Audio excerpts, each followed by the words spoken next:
Great. Hello everyone, dear audience. We are ready to start.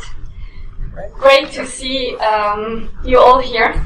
On behalf of the co-organisors, Medicus Mundi Switzerland, the Swiss Tropical and Public Health Institute, Glasgow University, and my own organisation, the Swiss Agency for Development and Cooperation, Ministry of Foreign Affairs, we would like to warmly welcome you to this session about how to reach the most left behind young people and realize their right to health.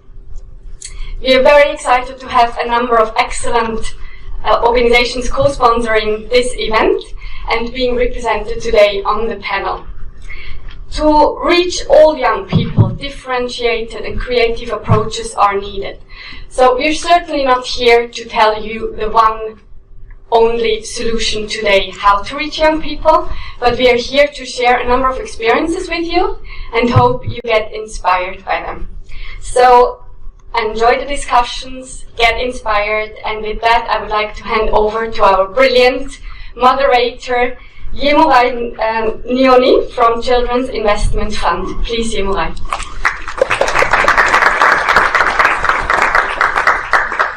Thank you all for coming through. I think especially the panel and the organizers and sponsors.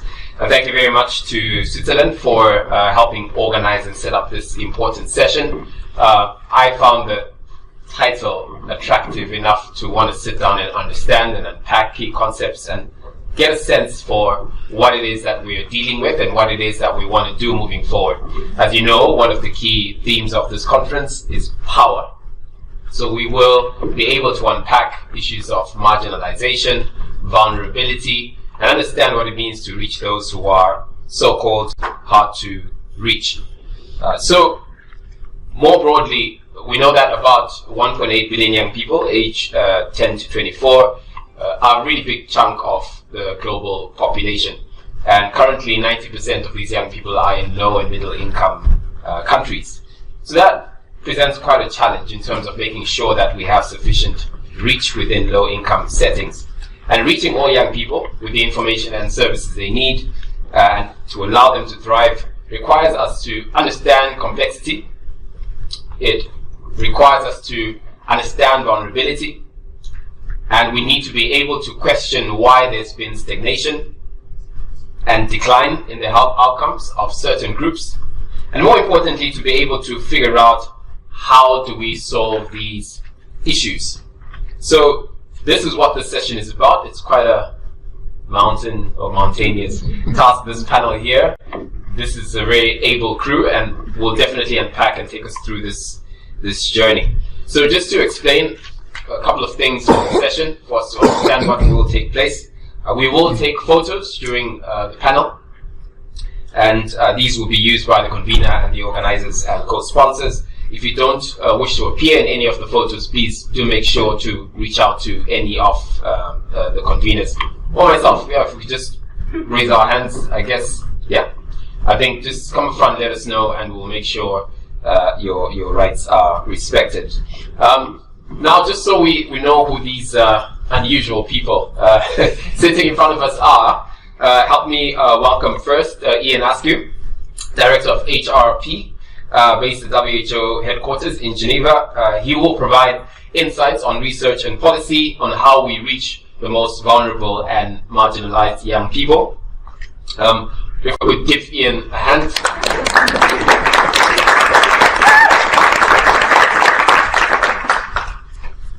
I'm also trying to gauge who has like more fans. We proudly present our second panelist, Charity Giyava, who is a Women Deliver Young leader and program officer at Youth Engage. She is based in Harare, Zimbabwe, and she will take us through her journey as part of Act 2030, a program that's implemented in 12 countries by IPPF, UNAIDS, and the Pact that focuses on accountability related to adolescent sexual and reproductive health and rights. If we could give a hand to Charity. I heard a scream there. I think you are here, of course. We also welcome, let me start with David. So it goes in order, who serves as board alternate for the Adolescents and Youth Constituency in the Partnership for Maternal and Newborn Child Health. He is located in the rural Amazon in Ecuador and will share his insights from a policy and advocacy perspective. If we could give him a Thank you. There's vote buying going on here.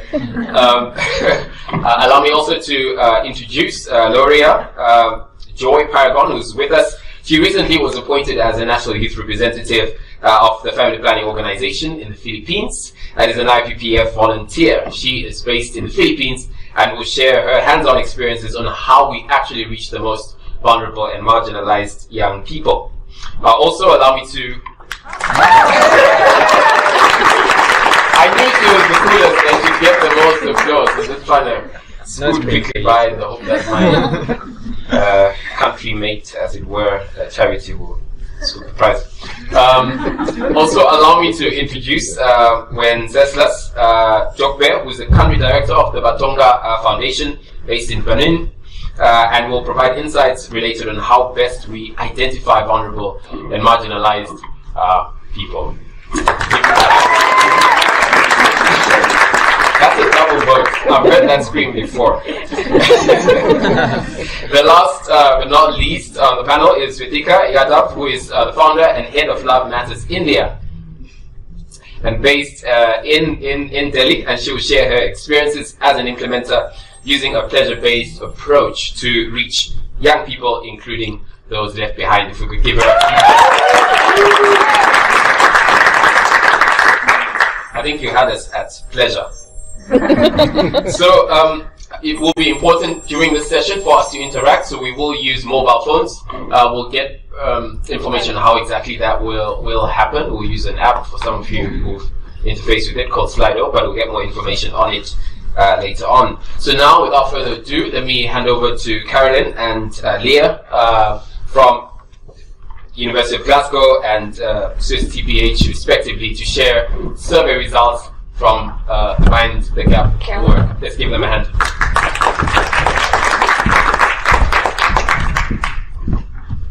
Okay, good afternoon. Is the microphone on? Yeah, great. So, we are briefly going to present some findings of a global scoping survey we did earlier this year to design this panel session. So basically the aim was to collect views and perspectives on the realities of organizations working in this area of reaching the most vulnerable and marginalized young people, and also to identify speakers for today's event. So it was, obviously there was a lot of data, but we tried to reduce it to the key messages for today's discussion. So not to bore you too long, but it was an online survey. For about 2 months, we used a snowballing sampling method and depended a lot on our partners and their networks to spread the invitation to the survey. And it's just very simple descriptive statistics, some network analysis, thematic analysis, and we had a total of 203 organizations responding.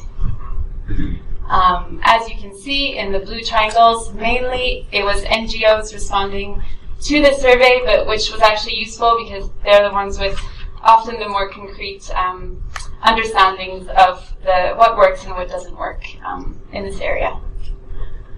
Okay, this is a fancy network analysis, but just to show you that we did reach a majority, many countries in all regions, from the Samoa Islands even to UK inputs into this question. The bigger the arrow, the more projects were represented in the data. So as you can see, Afghanistan, Zimbabwe, DRC, Zambia, Ethiopia were the main respondents of the survey. We asked the organizations, what age group are you actually working with? And interestingly, less than 50% of all of these institutions who responded to our survey were actually working with the very young adolescents aged 10 to 14 years. We also asked our respondents whether they're facing any challenges in reaching the most vulnerable and marginalized young people. And over 70% actually replied with yes. We then asked them, so what are actually the challenges? Can you please describe them? And thankfully, a lot of the respondents did, and they took the time to respond. And we then did a very simple thematic analysis of the qualitative data. And we realized there are actually 4 major themes when it comes to key challenges. One of the themes is structural or geographical, as you may say, and it includes geographical barriers. So some of the respondents, they, for example, said, well, we're working in scattered islands, for example, or we need to reach very remote areas, or also we are working in very large territories. And another point mentioned was actually poor communication networks, and that includes transportation, roads, but also ICT. Another theme were political challenges. And here the respondents actually named a little bit more. They said, well, lack of finances and resources is certainly an issue. Also, the lack of political will. Data was missing, so there is a data gap. However, also some of the respondents said, well, there is actually hidden statistics. There is data, but we cannot access it. Insecurity, working in fragile contexts, as well as lack of coordination between actors and donors was mentioned. Individual factors was the third more major theme we identified. That included lack of commitment and motivation, but also lack of knowledge and skills. Also, respondents mentioned there is a limited understanding when it comes to what does it actually mean to meaningfully engage the most vulnerable and marginalized young people. And gatekeepers within institutions and organizations were also mentioned. And last but not least, socio-cultural challenges were mentioned as well. And these include social cultural norms, restrictions, gender inequality, stigma and discrimination, as well as language barriers.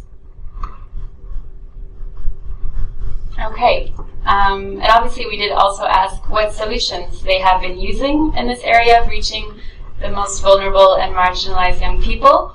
Our question was actually, what innovative solutions do you have? And then obviously, in different contexts, a solution can be innovative or not, depending on how much it's been used. But this is the list of the main interventions or activities people are doing. So the first one that was mentioned the most was working through local organizations that know their context best. It's outreach, peer education, mobile teams, and services. So it's going out to the persons in need, and then it's campaigns, hotlines, social media, and a lot of recreational activities. So those were the main solutions that were mentioned. Okay, so that is a first overview of mainly the scope of the issue, the challenges, and the initial solutions that our respondents shared with us. And this gives you a bit of an introduction to the topic, and obviously we'll go now in depth into these issues with the panelists. I just want to mention before we give the microphone back to our moderator that during this session we will be using Slido, which is an interactive tool, polling tool. So we'll keep the link up above during the session, but if you want to connect, it's slido.com, and the password is the hashtag G737. We won't start it now, but the moderator will introduce it later. Okay, thank you. Great, let's give them a hand. I'll encourage the room to be generous. I understand that we're able to create warmth in the room the more we clap our hands. Thank you very much for that. I will just ask if we can put the link up again, just so people can, the other one. It's up here. Oh, perfect. Right, so this is our own kind of localized dating app, where we date knowledge and date each other in terms of interactions and trying to understand a bit more about this topic and what we'd like to understand or what we think about it. So just to introduce our panel, so that you and we understand a bit more about what we're going to cover in this session, we're going to ask a couple of questions. And first we want to unpack key concepts around vulnerability, marginalization, hard to reach, left behind. We also want to understand which groups are currently prioritized by policy, and also which groups are currently left behind by policy. We also want to be able to take a journey through understanding best practices in terms of reaching those who are currently left behind, and also in terms of identifying those who are left behind. We want to then be able to close the panel with tangible solutions. At different points within this panel discussion, we will check in with you as our colleagues and co-panelists through this app, and we'll be able to reflect as well on your insights to either ask questions to the audience or at least enrich the conversation. So actually, I'm going to get right to it. And I think for me, when I go to different conferences, people use these big words, like how do we need to make sure we get to the hard to reach. How does Coca-Cola send bottles to the deepest, most remote parts, but we are not able to send a condom? How are we able to send a man to the moon and not able to provide services right here on Earth? I hear all these, buzzwords and phrases and metaphors, but I want to understand more practically from a more learned and experienced perspective, how are these concepts defined? And I'm going to invite Ian and also check in with Medicus and get your perspective. So vulnerability, marginalization, hard to reach, left behind.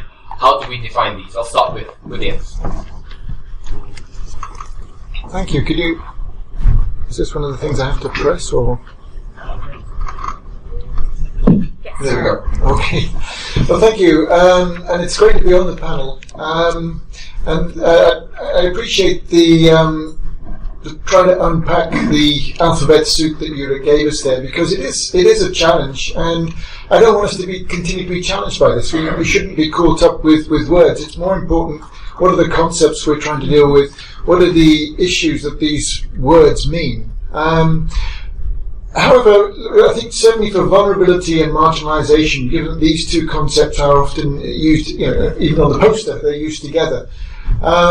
For me, and there is a difference there, that if a person is vulnerable, it means they're subject to ill health or an attack on their rights because of various situations, personal characteristics, conditions they're living in.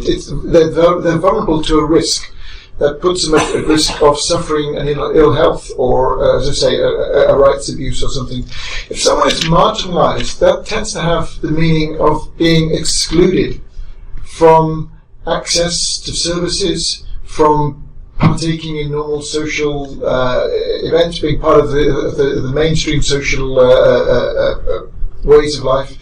And that's a different connotation, and from a programming and policy perspective, trying to address vulnerabilities and marginalization are obviously linked, but they are distinct. I'd like to also bring up the issue of the question, how do we reach the most vulnerable, the most marginalized populations? Because as soon as you start to use that expression of the most this or the most that, it's a relative concept. It's in relationship to what? Who's the most vulnerable compared with the least vulnerable? Who's the most excluded compared with the least excluded, etc.? And for that, you have to then look into, what does that mean in a society? Who are the more or the less vulnerable, and who are the more vulnerable? And that relativity varies so much by population, by country, by region, that it really means, from a policy perspective, you have to drill down and really understand the dynamics in the population that are creating vulnerabilities, and that are maybe deliberately or accidentally leading to marginalization through exclusion. And this calls for a need to really analyze and understand the situation and be careful when you use words like vulnerable and marginalized and hardest to reach, because they have implications for the broader societal makeup. For example, when we talk about leave no one behind in the Sustainable Development Goals, what does that mean practically? And to know what it means practically, we have to understand society by society, culture by culture, what it means not to be left behind and what it means to be left behind. And that's a very easy thing to sit here in a nice conference room and say, but really it needs a good understanding and a lot of important and detailed data to understand what that means for the individuals that are being considered here. I think we have a chance to come back and give some concrete examples, but just to start the discussion flowing, I'd like to start with those.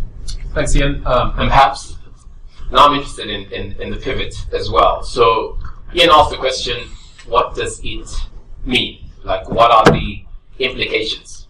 And that's the question I will pose to Vitika. What does it actually mean when we look at exclusion, vulnerability, marginalization? What does it mean in practice from your perspective? Is it working? This mic has been excluded. Marginalized. So I think first of all what I want to say is that when we look at vulnerabilities and marginalization, it is important to understand the complexity of these concepts as well, and what does it mean when you are vulnerable or when you're marginalized in the community. And I think looking at how vulnerabilities are also compounded in given situation and context, and that's where intersectionality of issues come in when we talk about class, caste, poverty, patriarchy, gender. All of these have to be looked at, and how we look at and unpack the vulnerabilities and marginalization is extremely important in the context of young people. Just imagine a scenario where you have a young unmarried girl, a lesbian girl, from a poor community, and when you look at marginalization, vulnerability, even within the LGBT space, you would be able to really contextualize and really see what does it really mean when someone is left behind, and what efforts do we need to put in.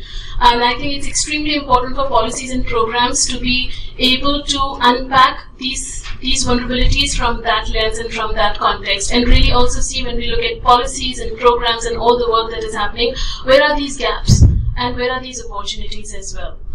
And I think it's also important to understand when we talk about young people and them being marginalized, we generally, I think poverty, social exclusion, all of these are extremely important, and we need to look at all of these factors when defining, who's vulnerable, who's most vulnerable.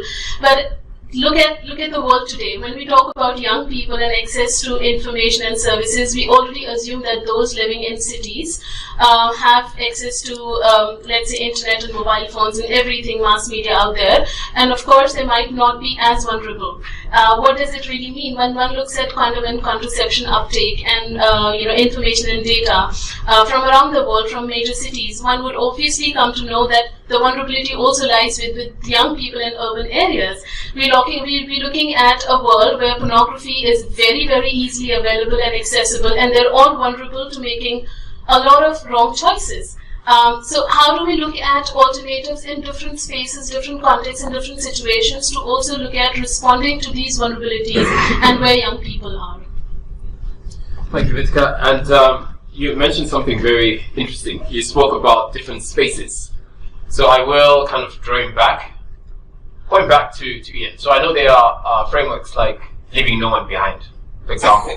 And we've been convening in these spaces for quite a while, redefining, reconceptualizing, trying to make sure that we reach the hard to reach. So in your view, based on your experience now, who are these young people and groups that have and are being currently prioritized within regional and global spaces?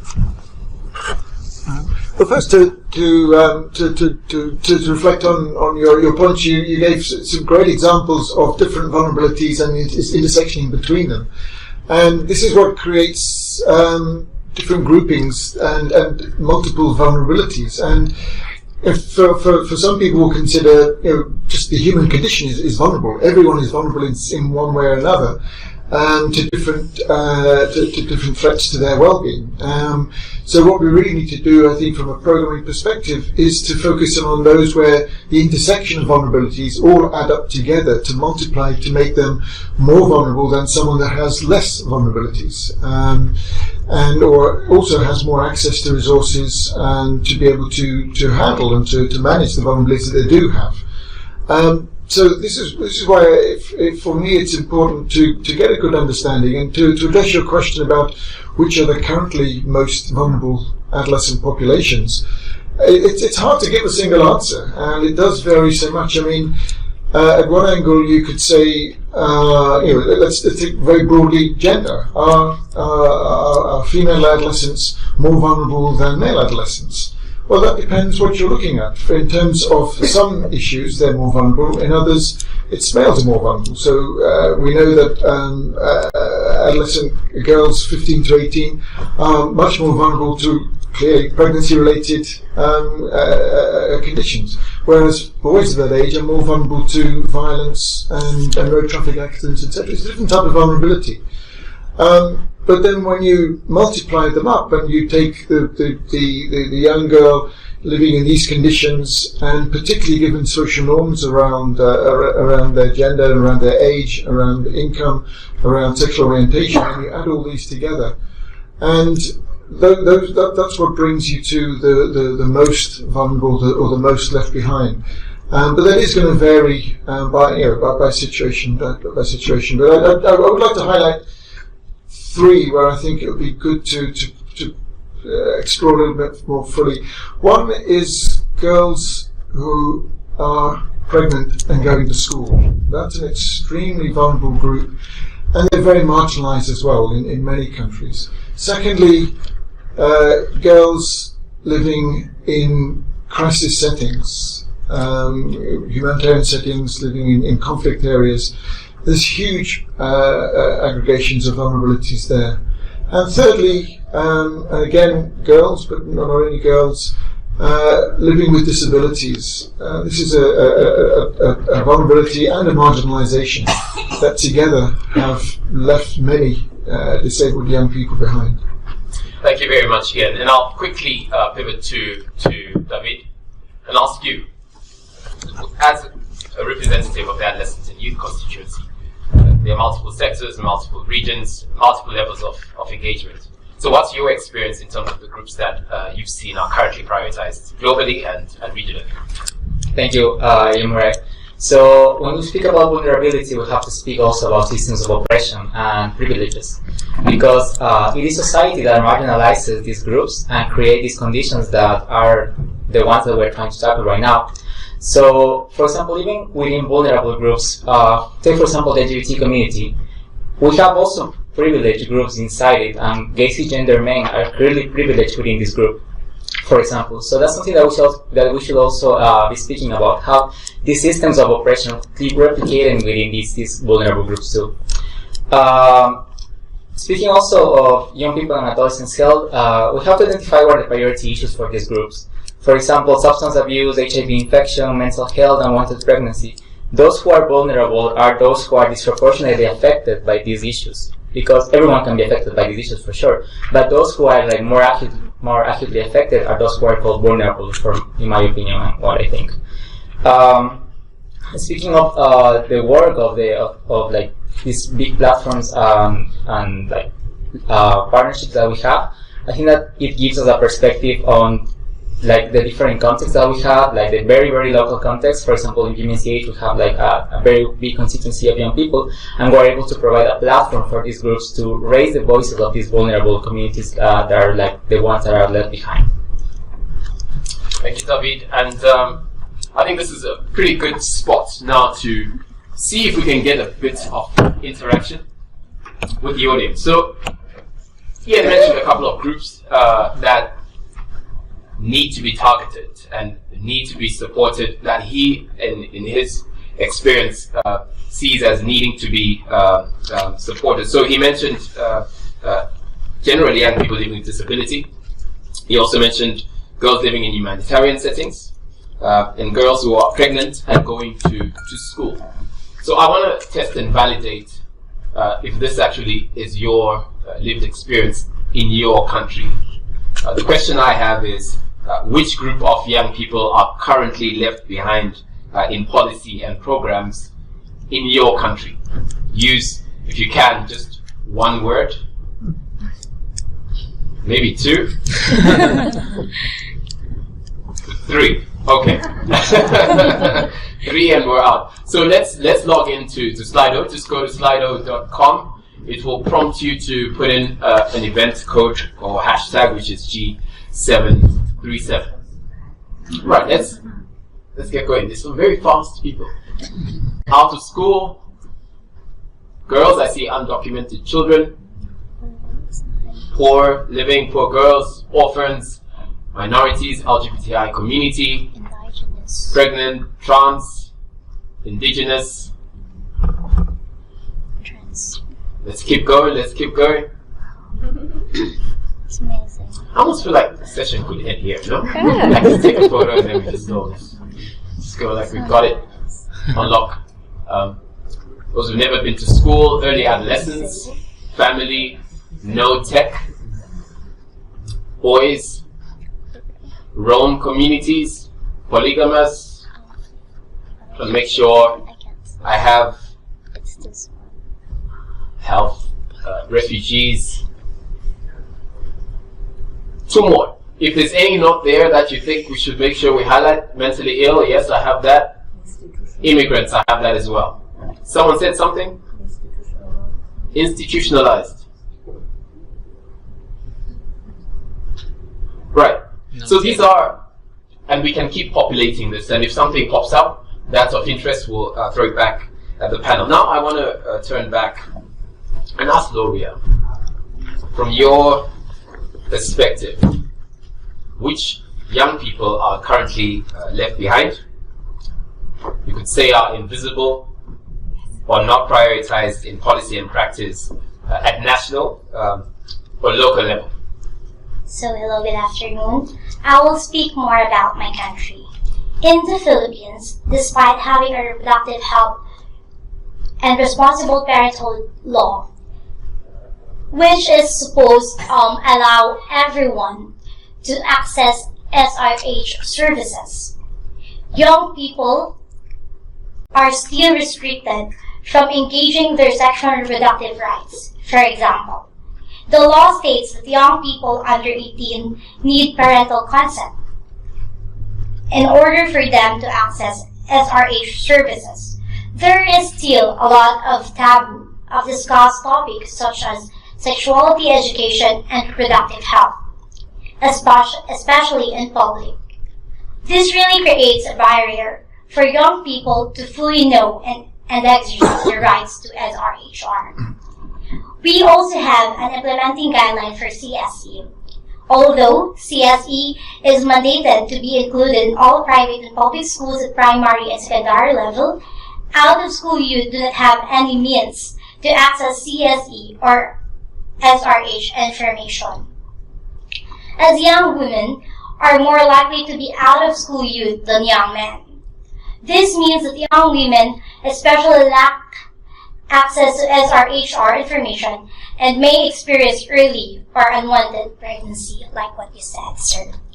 Young people who engage in transactional sex also experience significant barriers to access SRH services, as this practice is compared to prostitution, which is criminalized in my country. They feel scared and embarrassed to access these services due to the stigma, for example, beliefs that young people should not engage in sex, that only married people should have access to services. There is no clear policy that protects these young people to ensure access to services. Finally, people of diverse and sexual orientation and gender identity or expression, or let's say LGBTQI young people, also are left behind in terms of exercising their right to SRH. There are no clear programs or services that are really designed to meet their needs. In order for these young people to access SRH, it is important that our local governments and the national government work with civil society organizations to advocate for non-discrimination and implementation non-discrimination policies at the local and national level.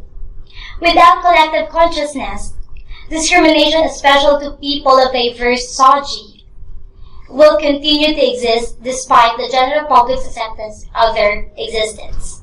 Yes, my country accepts the LGBTQI people, but I think there is no existence of policy for them.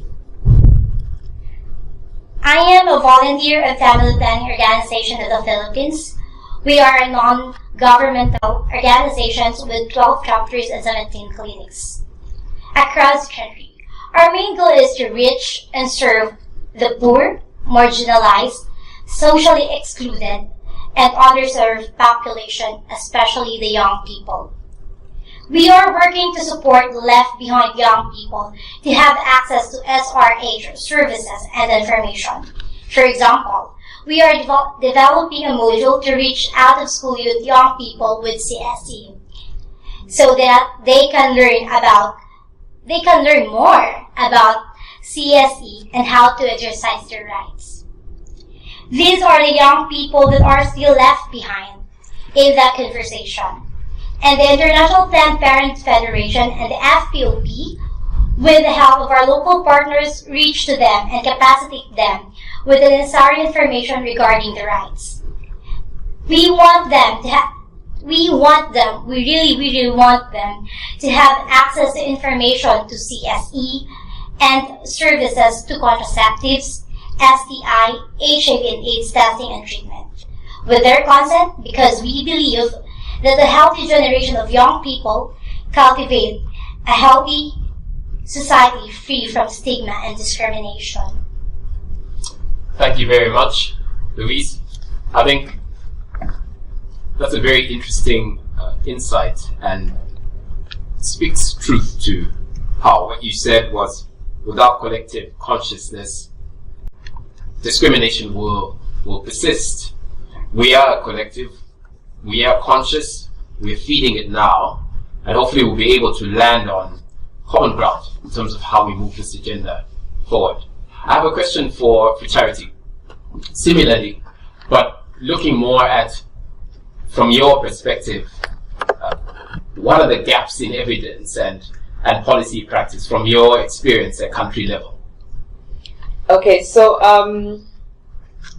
the gaps that I feel that are there in policy or in practice and implementation of programs, the first one I would say is the lack of a tracking and monitoring system that really looks at which programs do we have that are getting to the young adolescents, to the LGBTI, what services are they accessing the services? You find that for the LGBTI, there's an issue of commodities. Do we have that political will in our countries that says, if the young LGBTI need lubricants, are we willing to provide that for them? So I would say there's not that political willingness to track and monitor the service that we're giving to the young people. And also there's unavailability of data on young adolescents. We always talk about the unmet need for family planning for young adolescents, but no one is really willing to go down and ask, these are the 10 to 14-year-olds, and the reality is they're having sex, and it's not a secret. But no one really wants to go out and say we should give them family planning services. So we really need to work on generating data evidence that shows how many very young adolescents are getting pregnant, how many young adolescents are getting access to services. There's also an issue of age of consent to services. In Zimbabwe, it's a very great issue because you find that 16-year-olds and above are the ones who have access, who can consent to sexual activity, and anyone below that cannot consent to sexual activities, and that has a huge bearing with regards to access to services. So if you find that someone below 16 years old cannot go into the clinic and access service just because of that issue of age of consent. So currently we're working on trying to have the age of consent the age of consent lowered to at least say 10 or 12 so that young people can access services. So it's not an access to consenting to sexual activity, but consenting to accessing services without having to go with your guardian or someone, or having to wait for you to turn 16 or 18 so that you can walk into a clinic and access services. And also another issue is the lack of strong linkages between SRH and HIV.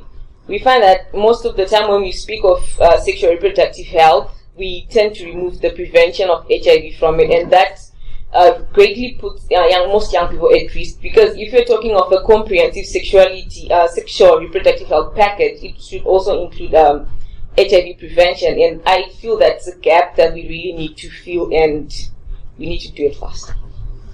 Thank you, Charity. I agree with you. I will not refuse, otherwise I might be banished from my country. But I want to find out now from the gentleman here, Wenceslas. So, you've heard Louise, you've heard Charity. What else do you think is missing in terms of, and who else do you think is missing who's not being targeted currently by policies? Okay, thank you. I will talk more about my country, Benin.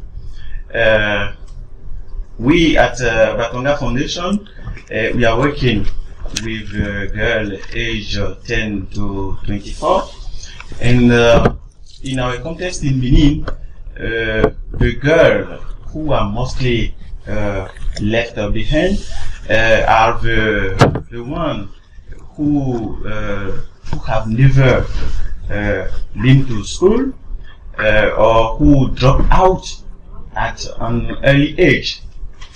That is the first category of girls who are left behind in my country.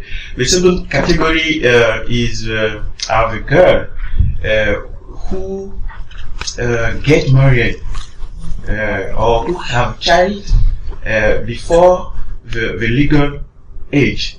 For information, the legal age in my country to get married is 18. And we are talking about the girl who gets pregnant at school.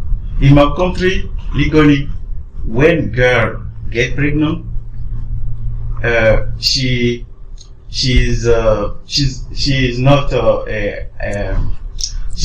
able to continue to go to school. It is not possible. Automatically, this girl is left behind. She go to home, and for community and parents, she is good to be married. To be married. That is the reality in my country, and most of our organization are working with girls who are already on track. But those girls who drop out of school, who have never been to school, are totally left behind. It is those one Batonga is working with. And today, Batonga is working around 3,600 girls, the most vulnerable girl, aged to 10 to 24. Thank you very much. Wenceslas, I think it's a grim place for this conversation now. I even feel the weight of the room has increased. But before we move to the next section, I want to open it up a bit to our fellow panelists in the audience. Maybe one or two individuals who may want to speak to something that they voted for, as it were, or wrote up on the wall, and why you think it's important to make sure that that particular group or individuals in that particular setting remain visible in this conversation. So if there are two individuals, I think we have a mic, a roving mic. So if you lift your hand if you want to say anything or speak to anything on the wall. Yes. Please just quickly introduce yourself and then go ahead with your remarks. Hi, my name is Krista Coyle, and I'm here with the World Association of Girl Guides and Girl Scouts. And one of the topics that we're particularly interested in is that early adolescents have very unique health concerns, and the data is often not separated to capture that early adolescent girls especially are beginning menstruation, and some of them will become teen mothers, and all of this has an effect on their health, and we're lacking kind of the nutrition policies to support early adolescents and really the data to back up what they need in interventions. Thank you for that. Anyone else? Logically, I'm like shifting to yes. There we go. Gamma, Elizabeth Nash, Worldwide WCA.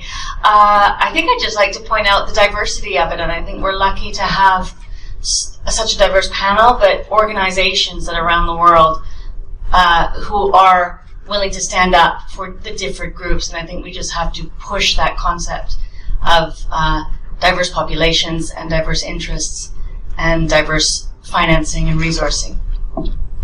Thank you. There is a mic going. There we go. I also like how freely the mic is moving.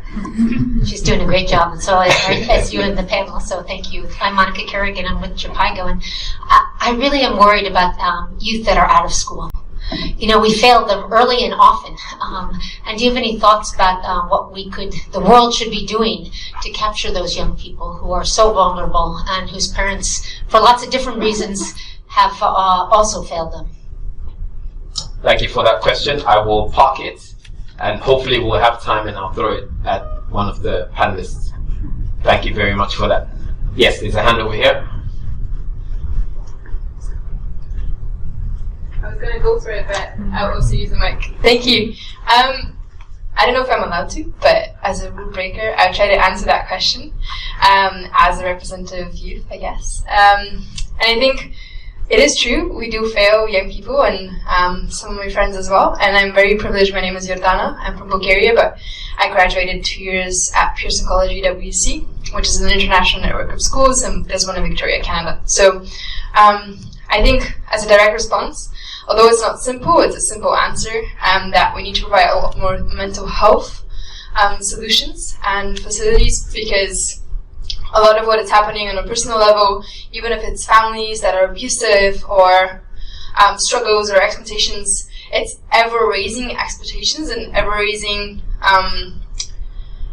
competition. And that is really straining because there's so many hours in the night for you to get sleep. And I know a lot of, I've been there many times, and a lot of my friends also have, of sacrificing sleep in order to keep with the really fast pace of life and ever-increasing fast pace. So that's really straining. And then the young mentality in which some of the mentioned big words are also taboos, but mental health is definitely one because it's recognized as a weakness, and rather it can be used as a strength.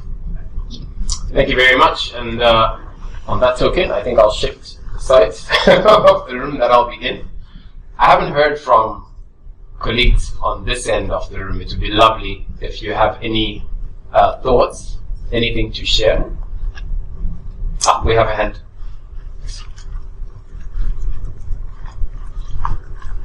Yes, hello, my name is Andrea, I'm young at heart, and what I'm always lacking in these kind of discussions is that we're thinking so much about how we can change organizations and structures. And yesterday I was in a meeting with the Global Alliance for Behavior and Social Change, and I think we have to start with ourselves, with the communities that we live in, before we can get to the structural change. And this is something we, in our high-level advocacy, like at Women Deliver, we might sometimes overlook. So we might want to kind of look more into the communities we live in before we look into political change.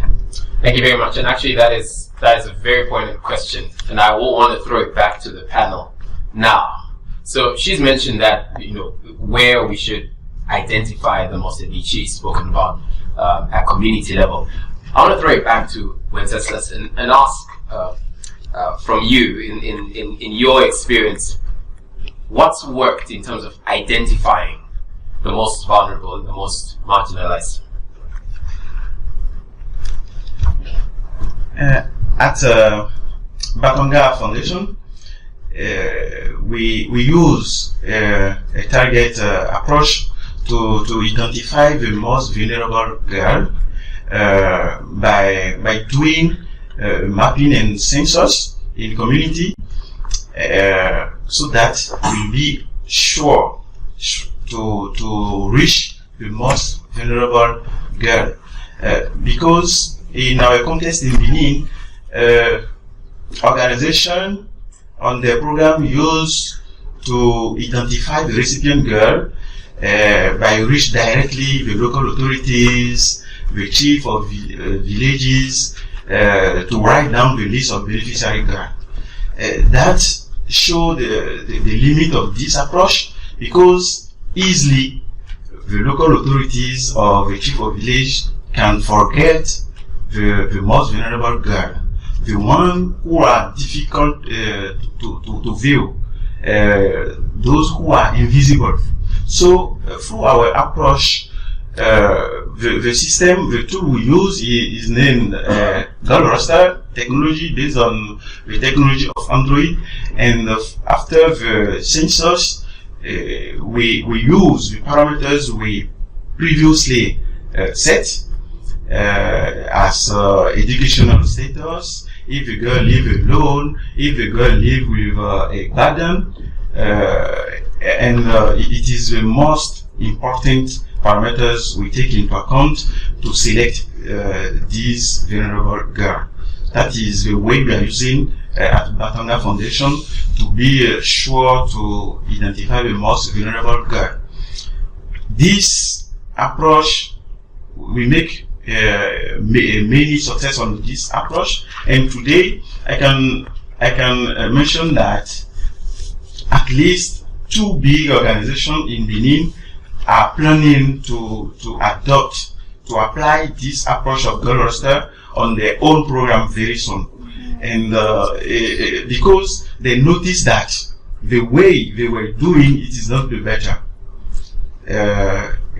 And very soon in June, we are going to support them, to train the surveyor to apply this approach, so that it is very important to do like that, to be sure to reach the most vulnerable adolescent girl. That is what we are doing at Batanga Foundation. Thank you very much. I was waiting. I was worried you would say Huawei, and I would have to now grapple with the complications in that space, but that's a story for another day. But now we'll invite Vitika. Your experience, love matters. What's worked for you?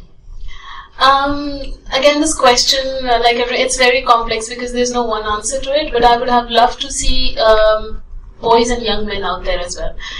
Especially because when we're talking about young people, we almost also just assume that all boys and young men are privileged to have information and access to services, and that has partly been also the gap and a challenge, when we have siloed information and service delivery so much that we almost try to create a narrative of who is marginalized and where do we need to put in the resources and efforts. And I think for us at Love Matters, it was extremely important to really understand vulnerabilities at different levels, and looking at the complexities, and also looking at how do we make sure that we're reaching out to all sorts of marginalized groups. We work for young people and their SRHR.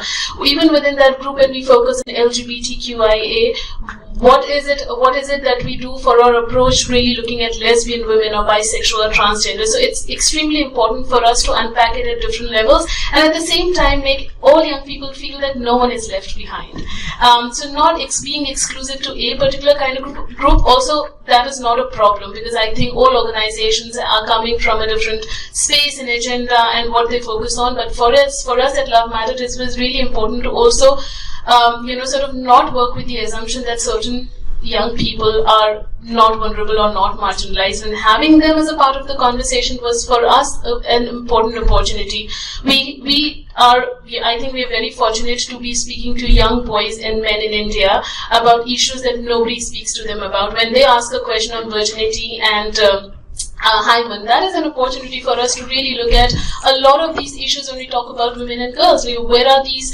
We have to talk about it, and I think for us it is changing the narrative also, because we just don't look at young people as, it is important to understand, we say young people are vulnerable, but I think it is important to understand and change the narrative, saying that what makes young people vulnerable. And I think when you focus on those factors, it is obviously going to change our understanding of how we look at young people, not as burden because they're young, but also looking at them as assets when we focus on their skills and strengths. Thank you very, very much. Wenceslas looks like he's got like something just burning. to add something on our approach, our methodology, how to reach the most vulnerable girl. I would like to share with you a practical case of coming from the field. When we were doing our last roster in one village, we noticed that some girls, some parents were very surprised that on our program we successfully to reach them, because they mentioned that it is not common. And they asked us last year, how do you are able to reach us, because they used to be left behind. If for the all program that came in the village, they didn't get chance to be reached, to be targeted on the program. So through our methodology, the girl roster, we use to do the census and the mapping door to door, house to household, that allow us to reach them. And they were very surprised. And our turn at Batonga, we were surprised, because for us we were doing something normal through our approach, but we noticed that it is not the same thing with the other organization. And we try to explain that through a network we call learning cycle in our country, and we share this opportunity, this approach, this methodology to other organizations. Even they are big, we try to explain that to them, and the result is there. 2 of them, big organizations, are going to apply this approach. That is very interesting, and I would like to share it with you. Great. I'm almost tempted to ask which organizations. Okay. In case mine's involved. No.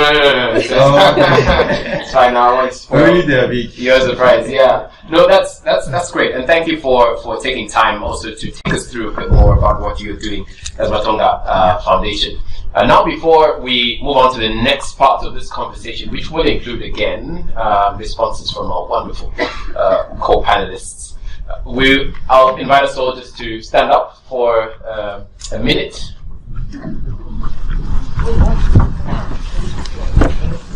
I am a very considerate moderator.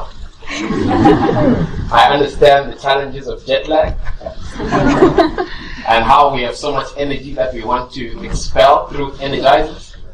So I will lead us in an energizer just for 1 minute.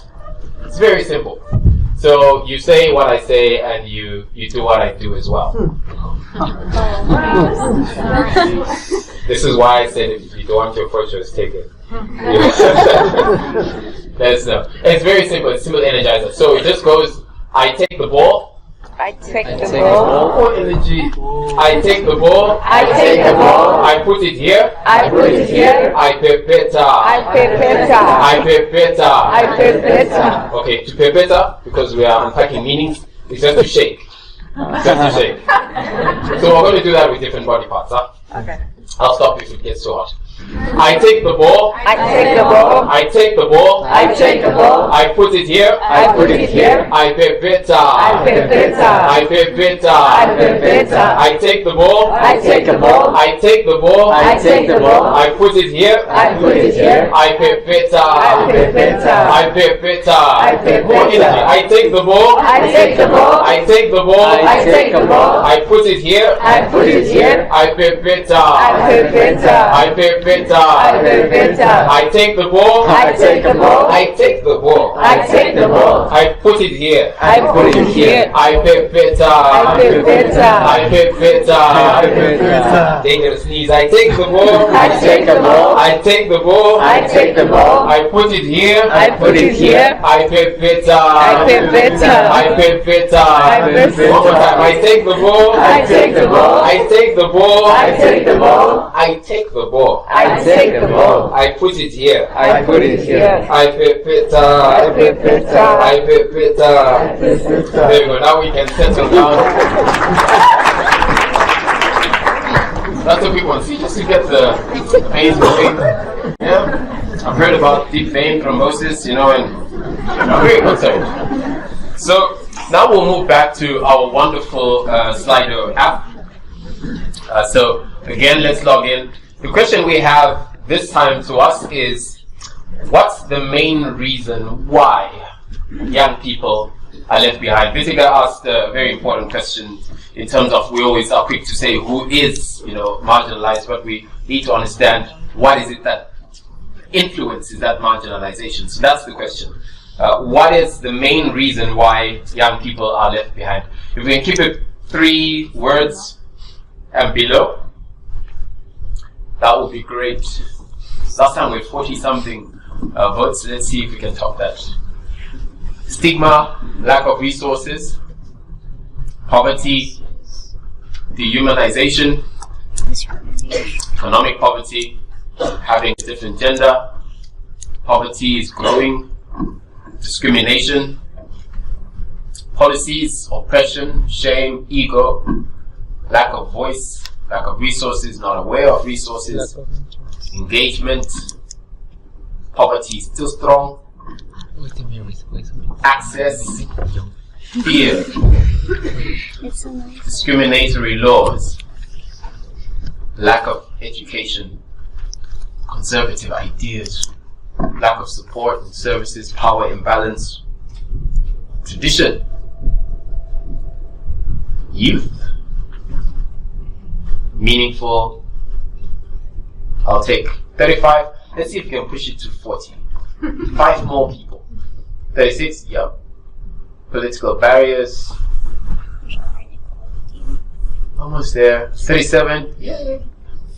38. Religion, participation, poor quality education, mental health. Okay, so 39. That's fair. That's fair enough. I have a feeling someone will vote somewhere along the way as we go on with the panel. There we go. we have our quota. So you've heard all these words I mentioned, which our co-panelists have shared with us. So from your perspective, this time I'll start with Charity. What are your best practices and challenges in terms of reaching the most vulnerable and marginalized young people? Okay, so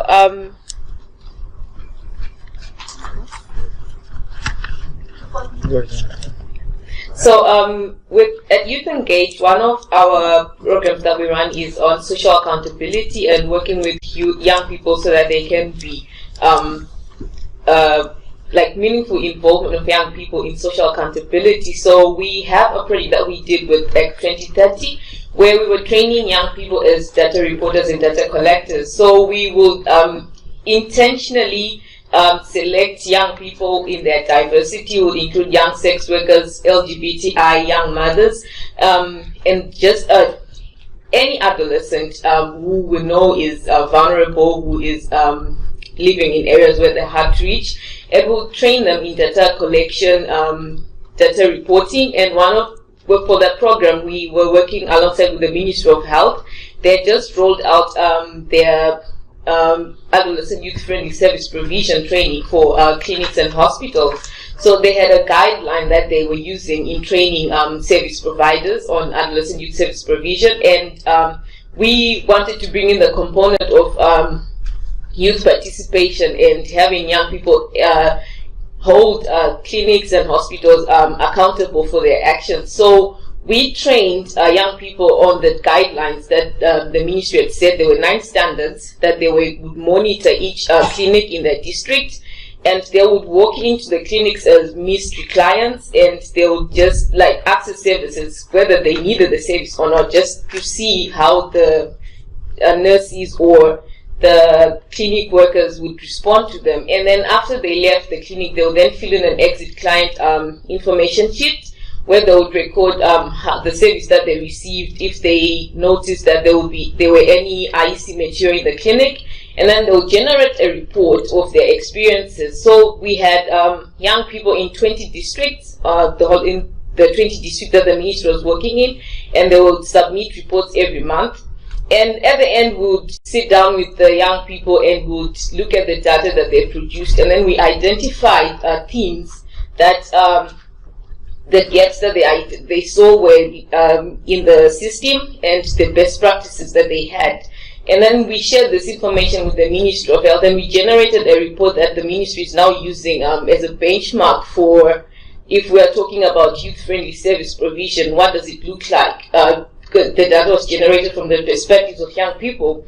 And then we also have what we call the Youth Champions program, where we're working with an organization in one of the districts in Mutasa. It's quite a huge district, it's diverse, it's the mining district, like there's a lot of that goes on in the district. So we work with an organization that's based there because we are based in Harare. And we're working with young people in Mutasa. It's another district totally. So we work with that organization and we train these young girls. They will identify other young vulnerable girls, and then it's like cascading the training. And then monthly or whatever time that we have, we then meet with all of them, and then we do refresher sessions. We just to reinforce the information that they've been getting from their friends, so that keep that cascading of information going down and further down, so that we reach all the young people that are in the area. That's what I was saying. Thank you, Charity. I'll get to you and Teslas, but first I want to hear from Gloria. In your experience, what are the challenges and best practices in terms of being able to reach the most vulnerable and marginalized? So thank you. I think this is a great opportunity to share to you what my organization work and what we usually do to reach the most marginalized and vulnerable young people. FPOP, my organization, has a strong advocacy in reaching and serving young people, especially in mountainous and hard-to-reach areas. We have a number of peer educators from different youth sectors that supports the advocacy and even participate in different activities. The challenge we face is that we need to travel far from our homes or clinic just to reach the communities, not to mention the transportation issues such as rough roads and the very long hour of travel. As many communities are located in mountainous or in difficult to reach areas, it truly requires a lot of effort and patience to reach them. With the help of the local government units and other partners, we're really happy that we're giving services to our fellow men. Services that they really deserve. Also, to capture young individuals in the community, peer educators also conducting the information sections that we call the Healthy Young Ones, formulated by DOH, Department of Health, and HIV 101 sessions in streets, barangay hall, or anywhere where we can find young people, even in convenience stores, 7-Eleven, and in the churches, outside the churches. Healthy Young Ones is composed of different topics that truly help the young people to know and understand more about the issues, especially health issues present in our country. We want to help young people to have access to correct information as guided by CSE modules and to have access on SRH services, including STIs, HIV and AIDS testing and treatment through proxy consent. Yes, we have proxy consent. This means that social workers in our organization, we have social workers, can provide consent for minors so that they don't have to tell their parents. They can undergo testing through proxy consent. Most young people are hesitant to go to the health facilities as they have a fear of being judged or denied. This challenge, we need to correct all the misconceptions that they have and let them know that our facility is a youth-friendly one. We want to create our facility is a colorful one so that the adolescents will be not shy to enter our facility. In my city, Iloilo City, we have partnered with the Department of Health to establish an alternative adolescent-friendly facility called After 5 Clinic. This focuses on young people to have access to such services. It is operated by both peer educators and service providers. This facility provides a wide range of SRH services and information, including mental health, because we have the licensed psychometrician, and she is just a volunteer. This facility provides a facility is a safe space for young people to stay there, or we call it in our local dialect, it's standby. They are free to stay there for how many hours they want. Young people are free to participate in different activities such as games, hair braiding, product making activities. Just let them feel comfortable to stay with us. The facility is open daily, and young people could visit after their classes or on their vacant schedules or on their most convenient time. It is nearly located in schools and community and very accessible to everyone. It is very visible to everyone. We have opened version 2.0 of the After 5 clinic. It is the first ever remote-based clinic in our country just recently. It is also the initiative of the OH. It is part of their commitment to ensure access to healthcare. It is called No-Tell, which means the facility would ensure health information sharing. What you know, you now tell, and share the correct information to others. And No-Tell, as in no, while the shared information with clients will stay confidential, because we want that our clients, our adolescents, will feel comfortable with us. So we really ensure them that everything that they will share to us, it will stay forever confidential. It is a non-traditional facility. It is not a clinic or hospital type, but a lodge that people could be provided with services in their most convenient time. FPOP peer educator staff the facility alongside medical staff. It is also open daily and could offer free SRH services, including family planning services, HIV services, counseling, and harm reduction. The facility is bringing the services closer to the people, especially to young people. It is very visible and accessible to all. As I mentioned, our best practices that we usually do to reach the marginalized young individuals, many barriers tend to arise. Not to mention the finances, the fund, but we do it despite of all challenges. Young people, we always say this to our client. You, we, young people, are part of the community. We have a great role in it. We have both rights and responsibilities. We want to help them to be empowered to speak, decide, and discover things, and to have access to all services that truly designed for them.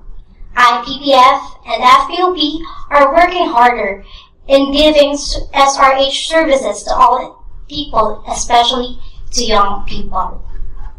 Thank you, Loria.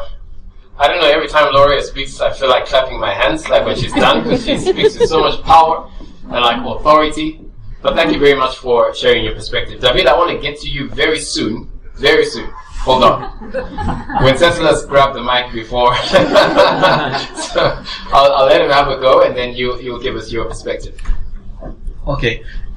As best practice on our program, I would like to share with you that our program is based on a participative approach, and after generating the list of the recipient girl, our program parts the girl age from 10 to 24 in girls clubs, following the segmentation per age. The 10 and 11 in same groups, and after that we use the curriculum to teach them on many knowledge as self-esteem, employability, knowledge on how to make planification, a budget, how to earn money by doing small businesses. And after we we have to mention also that our clubs, girl clubs, are run by the local young women named mentors, and they used to meet each Wednesday and Saturday, and the clubs are self-managed with the girls themselves. They have presidents of clubs, the secretary and the treasurer of each club. After that, they choose a small business according to the main need of the village. So after that, Batonga analyze the needs, the initial investment, and give them this amount to start the business. The kind of business are to make liquid or solid soap, candies, popcorn, and other small activities in the community. So it has many success, and it is important to let you know what we are doing through these small businesses with girls. Also, when they earn the profit coming from these small businesses, they part the businesses in 3 parts. Two parts go to the girl as personal benefits, and the remaining part went to the box. They have a box with 3 keys, and these 3 keys, the president has 1 key, the secretary has 1 key, and the boss belong to the treasurer who doesn't has key. The 3rd key is kept by the mentors, so that before having access to the box, you need to gather these 3 persons so that the money are very safe. And today they have many profits in the box, and after 1 month, 2 months, they take the profit they made to reinvest in new activities. If the activities needs to be taught to girls, we recruit a consultant to help them to know how to make maybe a soap or specific things that they didn't know. That is very successful, and maybe we will come on that to explain in detail what that is. Thank you, ancestors, and you've been so kind and so generous to us with your wisdom today, and we're very grateful. I beseech thee, thine David, to honor us with thy wisdom on meaningful youth engagement, and how, in your perspective, that has worked regionally and globally in helping us plug the gap. Meaningful youth engagement. So I just always say we're at the momentum right now. We're always talking about universal health coverage and things like that, for example. And I think it is important to always place meaningful youth engagement at the center of every of these interventions. Because at the end of the day, all of these things that are happening in the world right now will be affecting more the young people who live right now here. Because we're suffering those consequences right now, and we will suffer those consequences later too. So, speaking of best practices in general, I want to briefly talk about my experience as a primary healthcare physician in the Ecuadorian Amazon that I work right now. And something key to consider is community engagement. It is one of the 9 strategies on the global agenda for women, children, and adolescents' health, and it's very important because, for example, I started working in the Amazon, and I was very eager to provide all the global goals, SDGs work on the local level. And when I got there to the community, to the rural community, I realized that not everyone wanted them, because not because they didn't want to, but probably because they didn't know. Also, it's not their fault, of course. But it made me realize that we have to go deeper in the community. We have to work on every single level that we have to work on education, we have to work on empowerment, we have to work on rights. And I think that something very important also is to share that health is a right, and that should be the main thing that we do everything, the core principle of our work. Realize that human rights should be the top priority for all of our interventions and all the policies that we make also. Thank you, David. And yes, Ian, I was about to say, I feel I've neglected you in this session, but please, by all means. No, I really wanted to, thank you all for the many examples, but I wanted to turn it around a bit and just raise the issue for the audience and the co-panelists out there, is that all these great examples we've heard are from the non-government sector. And I'm raising the question to address the question of reaching the most vulnerable, the hardest to reach, etc., etc. Do we have to rely on and expect the non-government sector to play that role, or is there a role for governments to do that? And it'd be great to hear for some examples where governments have reached out to the most vulnerable young adults, or not, or is it the situation where we have now a lot of governments are making plans, policies, statements, commitments to their adolescents because they know this is the future for their countries, and with the demographic dividend, everyone is really concerned about to make sure that they have healthy young people coming through to sustain the country. But what are governments doing about trying to close the gap? So I guess more of a challenge than a response. Ian, today is your lucky day. You will get an answer. Hopefully. So we will turn actually to our co-panelists and invite, do you have experience? Is it just the non-government sector that have experienced or have good practices to share in terms of closing the gap? Or are there other actors in the space? The emphasis now is on government. Do we have experiences to share in our work? Yes, is one taker? Please again, just quickly introduce yourself and then go ahead with your remarks. I'm Valérie Ndena from DRC Congo. I work for the World Food Program back then in my country. It really depends on the context, actually. When I look back, where I'm from, in the protracted crisis type of operation in the DRC, where even the government is going weaker and weaker, and where donors, we really experience the donor fatigue because it has been investment for the last 30 years in the humanitarian crisis type of response and trying to fill in the gaps and so on. And NGOs are taking,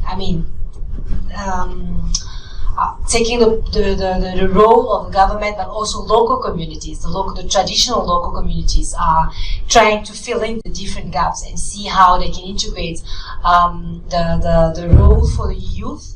But of course, it comes with all the barriers of the traditions of considering women or youth in general, young boys and girls in general, to be integrated in different programs. So the perspectives are really different, and then it's so an interesting environment to analyze, at least from what we have done.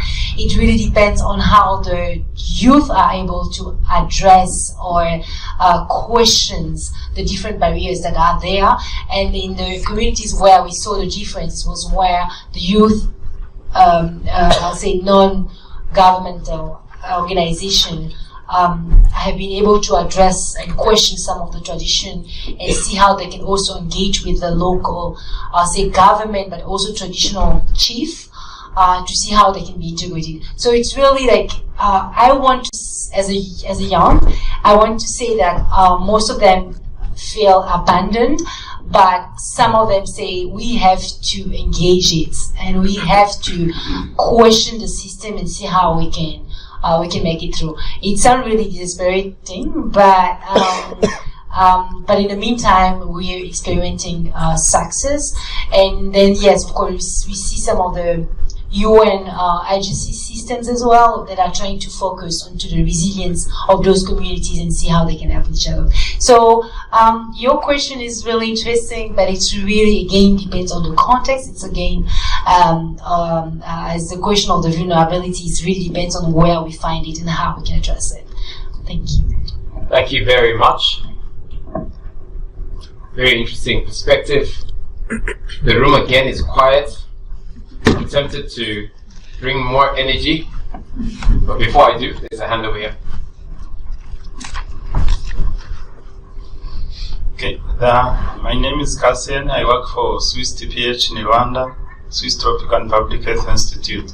The answer I can give is also in every country is different, but in general, I cannot say this country have done this, but in general, if there is inclusive policies, if there are friendly policies, it gives even the opportunity for civil society organization and international organization to work freely and reach those most vulnerable groups. For example, in a country where there is access to SRHR services, in a country where there is CSE is included in the curriculum, in a country where LGBT community can access services, especially condom, for example, lubricant, if they can be allowed to be accessible to LGBT community everywhere in the community.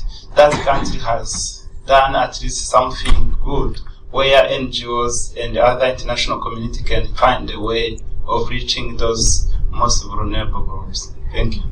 Thank you, Cassian. We have a very interesting hand over here. Yours was interesting too. Thank you. I'd like to give two examples. One is from Ethiopia. In the context of the Millennium Development Goals, the Ethiopian government decided to target maternal mortality reduction and childhood mortality reduction. They chose to focus on women and girls in the rural areas where the majority of the population resides. And as a result of the health extension program that Ethiopia put in place, contraceptive use in young married women in Ethiopia went from 4% to now close to 40%. It's possible through leadership and good management of a program. That's one example. The other example is a very important example for us, which is the DREAMS project, which is now being implemented with PEPFAR funding in a number of southern African countries. They, like my friend from PENA mentioned, use the approach like the girls roster to target the girls who are most vulnerable. And for the first time last year, the DREAMS project showed consistent reductions in HIV incidence in a number of countries. This is a never before time in adolescent health, and we have examples like this which are transformational. Thank you. Thank you, Chandra. Every time he walks in, I feel like evidence just like walks in, dropping some here and there. And it's good to have some nuggets of insights. There are more hands, I believe, over here. Yes, please go ahead. Hello, my name is Doha. Maybe my example is a little bit more different. I'm from Sudan, and actually what's happening in Sudan is that the government is relying more and more on NGOs and international aid that is lacking. It's not doing its job. The NGOs find themselves taking more and more responsibility that's supposed to be the government's responsibility, to the point that we had a cholera epidemic at some point, and the NGOs, like the Sudanese Red Crescent, was doing more work than the government or the Ministry of Health. So that's the sad reality we live in. So I just wanted to throw another perspective out there. Thank you. Thank you very much for that. Thank you very much. Is there another taker? Can you speak? Yes, David. You're on, man. Thank you. I think that when we speak about governments, it's also important to highlight the role of parliamentarians in also being allies for us to develop health. And for example, PMSH also collaborates a lot with parliamentarians through the IPU, the Interparliamentary Union. And for example, last month we had the assembly in Qatar of the IPU. PNCH hosted a workshop for parliamentarians on how they can have a role around women's and adolescents' health. And we identified 3 key principles that we must follow. The first one was legislation, strong legislation that supports their work, the health-related work. The second was, and I love the title of the session, that was True Love is Shown Through the Budget. It's important because it reflects on how important is funding, because we speak about these wonderful activities, but we need money to be able to deliver them. And the last one was the power of partnerships. We have to be allies between all of us to be able to develop these kind of goals. Thank you, David. And those who were also here taking relationship notes, you heard the man. True love is shown through the budget. Thank you. So now I guess it's a good point to begin to think about concrete next steps. So I want to understand tangibly, how do we close the gap? And I think start with sorry, I'll start with Vitika and we'll move going across. But I want to understand, I mean, it slightly differently. What are you angry about? What are you unhappy about? What makes you happy in terms of marginalization, the work being done in the space, and how do you want to use that energy to now then be able to plug the gap? So just a combination of both, based on the discussions so far. I think one thing is to just reframe how we look at young people, and I think having the perspective that young people, when we look at young people, they're a homogeneous group is wrong. It is important to be able to understand the diversity of young people and understand diverse perspectives and help and use them to inform policies and programs together with them. So I think at the heart of everything that we do, we have to understand that we have to place young people right at the center of it, and it cannot be a tokenistic approach. It cannot be a tokenistic approach of having patchwork agreements and declarations, sort of all of that in one place, but how do we really operationalize it? And I think one thing is to really understand and be very honest about what are we doing good at and what are the challenges and how to fill in these gaps. For example, there is a lot of research which is out there. Have we very successfully used evidence to implement programs that are for young people? We always have to look at ourselves and see, are we really comfortable crossing the boundaries? Because when we are working in a certain context, there are a lot of factors that come in, like what is taboo? Are we comfortable talking about it? Certain organizations, are they ready to move away from the language of traditional family planning to young people in SRHR, just to be more inclusive and just to really understand that young people are autonomous human beings and we need to take them seriously. So I think it's really important to work on the language part of it. It's extremely important to understand that if we are using certain people to represent all young people, that's not really the right approach, and I think we really need to be aware of it and make sure that this is what informs policies and programs at different levels. And I guess it's about closing the gap. I think everybody is interested in doing that, and I think we need to have an optimistic approach as well. But I think being much more honest and authentic in doing what we're doing and sharing our stories is important. So what we have failed at doing, let's acknowledge it and move forward. I think that would be the first step. Thank you, Vitika. If we can be clapping hands for them as they, yes, sir. Okay, thank you. I think to close the gap, one of the important points is to avoid the duplication of action. Batonga initiated a network named the Learning Circle, and we are working together to avoid the duplication of action.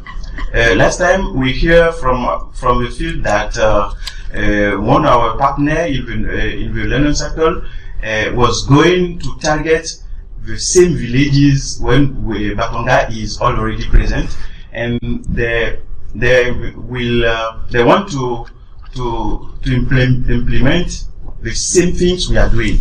So we are reaching to them to explain to them that we are still doing the same thing, so they can move to the next village where we are not present. So this is very important to work more in synergy to avoid duplication of our action. So in Benin, we reach out to the government to let them know what we are doing and how we can collaborate to improve our action on behalf of the girl in the field. So these are the 2 points that Batonga is vocal to close the gap right now, because as I said, we have more than 5,000 villages in Benin, and Batonga right now is not able to cover the entire of the territory of Benin. So we need to work in synergy to close the gap. Thank you very much.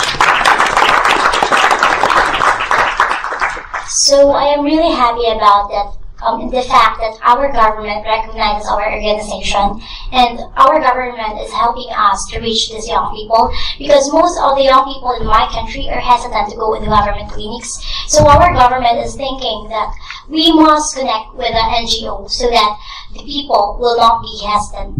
And also, my organization, we have different chapters. So we have the youth leaders from different areas like in Mindanao, Visayas, and Luzon. So these young people, young leaders, are sitting in the government council so that they will be the one to raise the voice of young people. That will be the one. Thank you.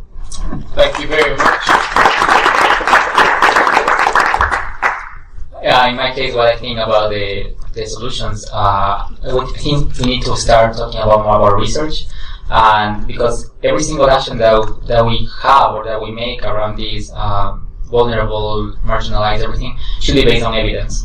And therefore we need more research, we need more investigations on what are the key issues that are really affecting like these vulnerable groups. Take for example mental health. When I grew up, depression wasn't really a thing for adolescents when I was an adolescent, and I was probably depressed. But yeah, I mean, now we have evidence, we have data, how much impact it has on the people, on the adolescent's life, and even that the consequences are deadly, because that is a leading cause of adolescent mortality. So we need more research. We have to know what are we working on, what should we be working on. Yes. Thank you very much. Okay, so one of the ways that I think we really need to be, one of the things that we need to be looking at is having disaggregated data on the 10 to 14-year-olds and really see what we're missing, where we're going wrong, what we need to do more so that we can really address the health issues that are affecting the very young adolescents. And then also, I think that as donors, as NGOs, we really need to give young people their independence. When we say meaningful participation of young people, it's not sending them into a space when we've told them what to go there and say or do. So let them have their independence, let them talk about their experiences, let them talk about their ideas without having to dictate the way they do the things that affect them or that improves their health in any way. So I really think that we need to give young people their independence so that they can be partners in whatever that we do and contribute meaningfully to whatever program that we'll be implementing. Or yeah. Thank you. I'd like to build on the point that Reid made. Being a researcher, I was going to say exactly what you said, but you took the words first. What I'd like to add is when governments or when NGOs or when the UN has the evidence, how's it used? And particularly, you mentioned about parliamentarians, but there are other groups that I think we can work with that in certainly the country level, getting the data available is the first big challenge, but then when the data are available and when the evidence is there, how is it used internally? Who uses it to make the decisions, to change priorities, to make the things happen that we've been hearing about? So I think for me, the main intervention for closing the gap is first getting the evidence and the data, but then secondly, how is it used and who uses it to change what decisions? Because I think ultimately the evidence can be there, but if it's not being used, then it's not going to have an impact. And I was really interested in the examples of the data collection, particularly the Batonga example that you gave, because this is the way that these data are collected and where we learn about the vulnerabilities and the reasons for the vulnerabilities and how to address them. But for those of us that sit at the global level, we have none of that. That data is so specific to particular individual situations. We don't get a global perspective because there aren't global data available on these, and so globally the challenges are hidden as well. So I think we also, those of us working globally have to really make the ask and to mobilise the resources to make sure that these type of data are not just at the community level or the NGO level or even the country level, but are made available globally as well to be able to make the case. Thank you very much, Ian. And to our wonderful panel as well. However, this session would not be complete if we didn't give time to all of us to share our own thoughts on how we close the gap.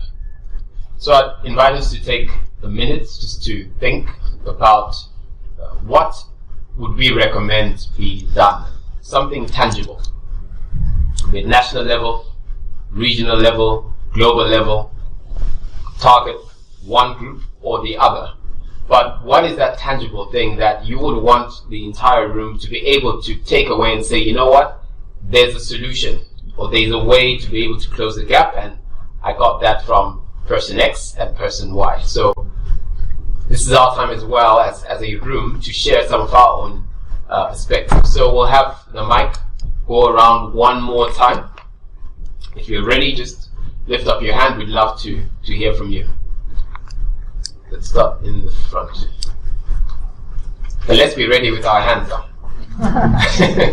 Hi, I'm Hayley. I work with IPPF in London. I think something that I would encourage all of us in the room that are working with organisations that are in a position to facilitate youth engagement to really look at the structures that we have or don't have in place.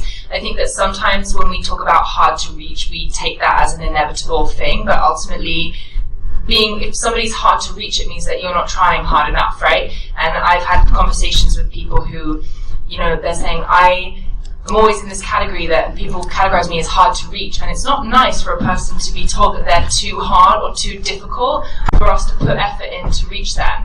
And I've talked to a lot of people with organizations where, they can't book flights for people who aren't in their staff system, or they can't transfer per diems in advance, so young people don't have cash up front to travel to the airport, or they don't have budget for translators or chaperones or childcare for young mothers. So I would just encourage anybody who is in an organisation that is facilitating youth engagement to really look at, do the systems that you have work for everybody, or do they only work for people who are already privileged enough to take advantage, I guess. Thank you. Friends, please. Would like to go next? There's a hand over here, and then we'll move to the back. Elizabeth with the World WCA. More, do more, fund more. I think young people get a very small percentage of the development budget, and so just simply more. Thank you. More. Let's go with the flow. Let's shift room, go that side, then we'll go here, and then yes. Hi, thank you for handing me the microphone next, because it's to follow that more point. My name's Avi Silverman from the Child Health Initiative. More, how do we do more? There's $35 billion each year in global health development funding for the Every Woman, Every Child, women, children health. Adolescent health gets 1.6% of that 35 billion, which is completely disproportionate to the adolescent health burden, as we've been hearing. And, we're talking about mental health, as you've raised in the panel, and violence, sexual reproductive health, particularly girls who are left out of school, and boys as well who suffer the risk factors that aren't being addressed. So I'd like to see there be a complete shift in donor commitment and government commitment to the left out and marginalised groups of adolescent health. What we need is a coordinated mechanism. There is that in the Every Woman, Every Child strategy, but the donors need to get together. I'd like to see a global summit for adolescents where all of the donors coordinate together and really address how they can increase the level from 1.6% to the extra billions that are needed to address adolescent health, and particularly directing it at the most vulnerable and marginalised, where we have the data and we just need the political commitment and the funding commitment to respond. Thank you very much. Okay, logistically it's easier to flow down. We're coming. Hi everyone, my name is Asha from Aura Freedom International. I feel like I'm going to say two, but the first way to mind the gap and to close it is to really change the narrative and to change it to a counter narrative, to be more inclusive, to be more diverse, and to really see the ideas of the various youth, especially because we have so much vast knowledge and ideas, but we don't get that opportunity to speak forward, or maybe we're kind of like left behind. And the second was the power of collaboration. To collaborate, because not one person can do every single thing, but like you were saying in the back, having donors, having those that are doing like frontline work, like the collaboration of everyone working together to really end one thing with collaboration. Yeah. Thank you very much.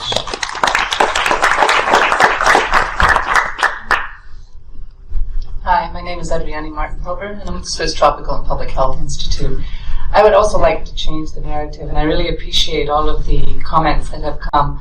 I would say that in my years of working on adolescent health, the one thing that seems really underdone is actually working with young people. It's actually going out to the community.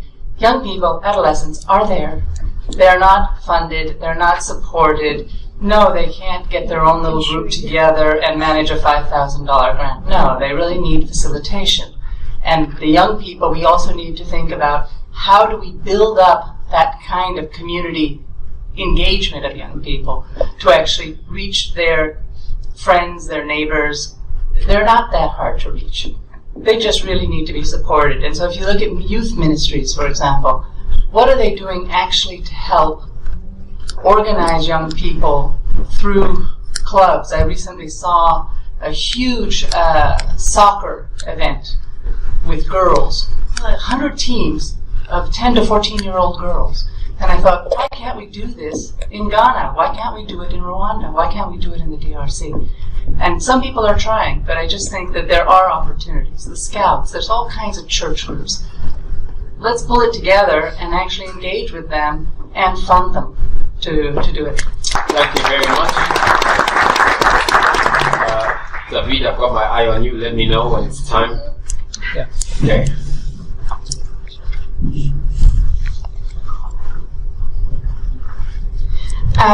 Yeah, I couldn't echo more what Adriana said. And just trust us and start young. I think oftentimes, yes, youth is until 25, depends on the country. But trust the 13-year-old. I know it's young, but the more responsibility you give, the more responsibility becomes comfortable. And really, we can do it. And it's about mouth to mouth of, oh, this is so cool. There was free food at the event. There was a sticker. There was a badge. It's colorful. It was totally super cool. And really trust us and provide the support, and perhaps establish a system in which you hear young people once a month for half an hour. It's not that much, but it is holding you accountable and holding the community accountable. That if that little girl tells the neighbor little girl, yeah, it's super cool, I got this cool bracelet, you can get it next month for half an hour if you do this. Whatever it is, obviously it's a personalized approach for the age group, but it's also, like I've learned so many things from my friends, and it's really word of mouth. And when you know that someone trusts you, you deliver the expectations and you build yourself up and you do amazing things. Awesome. So before the mic has to end up in the front, I just want to thank David. Unfortunately, he has to leave. Fortunately, he's engaged fully with us and given us all his insights, so you are free. Thank you very much. Thank you very much. Yes, one hand, then we'll take one at the back, and then we'll close. Esther Corona, World Association for Sexual Health. Two things. One, invest in cultural change. And the second one, start earlier, because in spite of what has been said of the imbalance of budgets allotted to young children and to adolescents, there is no recognition. There are areas which are completely blank. There is no recognition that children are sexual beings and that they have evolving capacities, and they are also capable of start thinking critically. So even though I think that early adolescence, for me, sometimes it's too late. Thank you. Okay. Thank you. One more hand. One more hand. Chandra. Thank you. I want to end on a positive note. Yes, we need more money, but we have more money today in adolescent health than we've ever had before. In the MDG era, there was no money for child health. Today, the global program on child marriage invested $17 million in 12 countries in 2017. This is money that we have.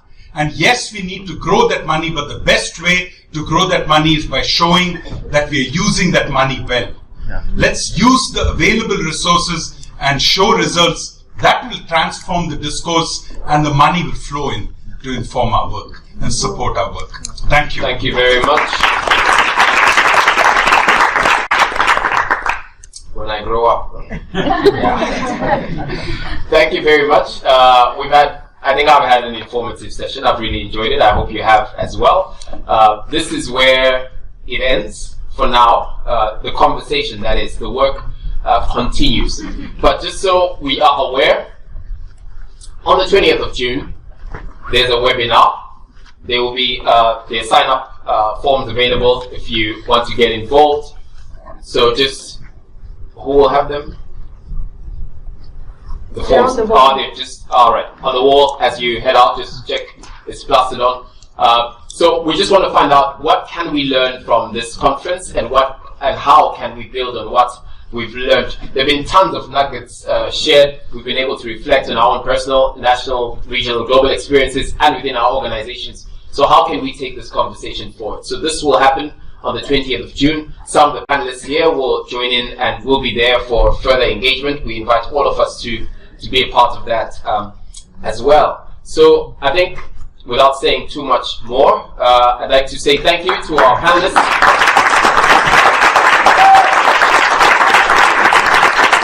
And a special thank you to our sponsors and Switzerland for having us in for this session. And I think for now it's over to the opening session. Oh, yes. We've saved us a little bit of time. Hopefully we'll all get space to sit. So thank you all. And a big clap for you, Mariah.